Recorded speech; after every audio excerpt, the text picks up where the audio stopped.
Welcome to the National Off-Highway Vehicle Conservation Council's overview of the U.S. Forest Service Travel Management Rule. It is important to remember that it's a motor vehicle travel management rule, and as such, it covers everything from a motorcycle to a motor home. The purpose of the rule is to provide for a system of National Forest System NFS roads, trails, and areas on national forest lands that are designated for motor vehicle use. After these roads, trails, and areas are designated, motor vehicle use not in accordance with these designations is prohibited. This prohibition includes the class of vehicle and time of year. The rule affects all national forest lands where motor vehicle use is allowed. The responsible Forest Service official may incorporate previous administrative decisions made under other authorities, including designations and prohibitions of motor vehicle use. In other words, if they've already established designated routes, they can simply adopt them in the process. Let's look at some definitions under the rule. A road is a motor vehicle route over 50 inches wide unless identified and managed as a trail. In the past, the Forest Service had a problem with the definition of road and trail. Anything over 50 inches was a road, and anything under 50 inches was a trail. This created problems with things like jeep trails or heavily used trails that needed to be wider than 50 inches. This rule allows the agency to designate wide routes as trails.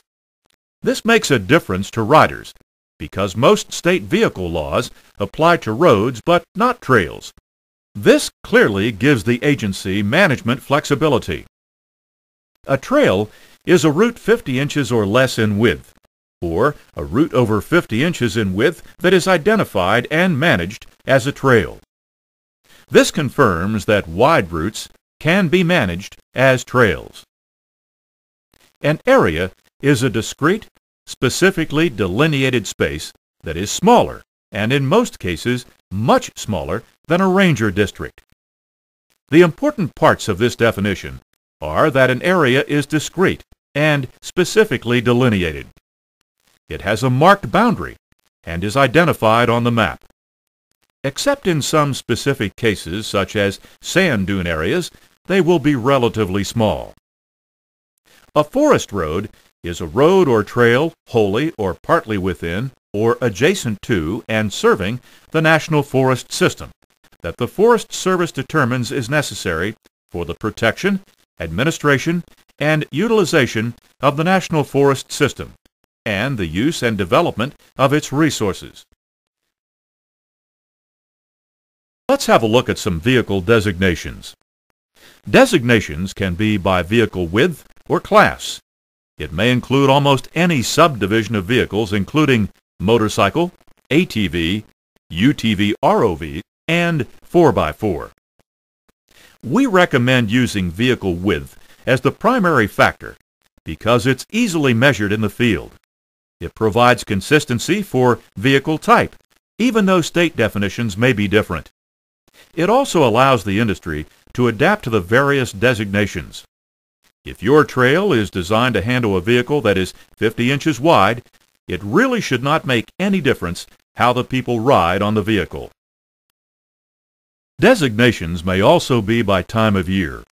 The rule requires that the Forest Service designate when roads, trails, and areas are open for use. This is different from past practices, which set seasonal closures.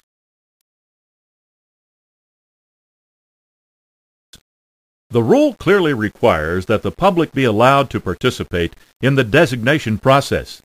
If you have any desire to influence the route designation decisions, it is critical that you participate in the public processes. This is true for the initial designation as well as any further reviews that may add or eliminate routes. If there are no proposed changes in a system that is currently designated for motorized vehicle use, then the only requirement is that the public receive notice of the action under the rule. The rule also requires coordination with federal, state, county, local, and tribal governments. This may provide riders with an additional way to influence the ultimate decision. The Motor Vehicle Use Map, or MVUM, will show roads, trails, and areas that are designated for motor vehicle use. The Motor Vehicle Use Map will specify the vehicle classes, and, if appropriate, the times of year for which use is designated. The maps will be black and white with limited features. This will make them very difficult, if not impossible, to interpret in the field. Additional maps will be necessary to provide adequate navigational information. The maps are legal documents. Since the MVUM is the final word in any conflicts, the riders should always carry one to help with any questions. More detailed information will be available. We're now going to move on to the second principle, which is that signing must agree with the maps. Using maps, we can provide information, educate the riders, provide orientation, help keep the riders safe. You'll notice that we use maps for the very same purposes for which we use the signs. So when the sign says the trail goes to the left and the map says the trail goes to the right, we've lost control of the rider. And not knowing which to believe, they may be lost, or they may no longer obey either.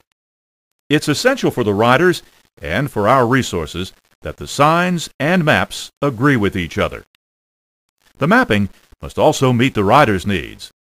If they can't tell where they are by looking at the map, we once again will lose control of the rider. But that doesn't mean we have to sink a small fortune into the map.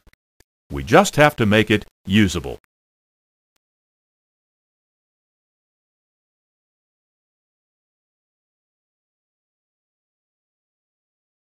Engineering is what happens on the ground. How would you manipulate the physical features that support the riding opportunities?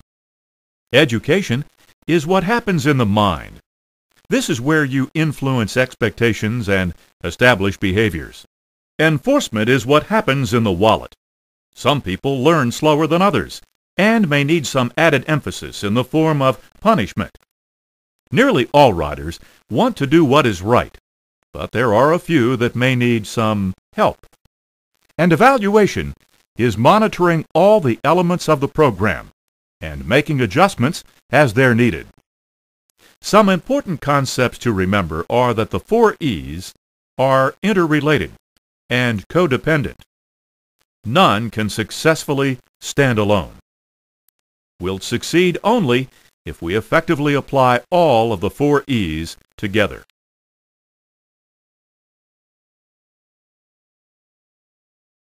Let's look at the process to figure out how we build this dream into a reality. First, we must create a vision. What is it we want to accomplish? Write it down. Next, build a resource map. What do we have to work with? Develop an inventory of what we have on the ground. Plan a system. Create trail management objectives, or TMOs. And only then do we start to build the trails. To create the vision, you need to identify users to be served. Do you want to create a system for the full range of vehicles or limited to specific vehicle types? Identify the experiences you can provide.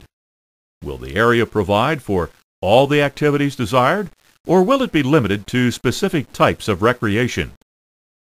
Document the management protocols. How will you maintain and manage the trail? To what extent will volunteers be used? Who will be involved in the ongoing management? Establish the process to put the system on the ground. What are the proposed priorities and timelines for implementation? Any unusual features such as cabins or ponds, quarries, borrow pits or possible play areas, rock outcrops or other scenic views, and commercial services that could provide for riders' needs. The system must satisfy the enthusiast, provide protection for the environment, Be developed and managed in a cost-effective manner. Have clear, concise, and documented management objectives. Managing OHV use, we provide a quality recreation experience, resource protection, fewer social conflicts, agency confidence, and proactive management, and economic benefit to communities.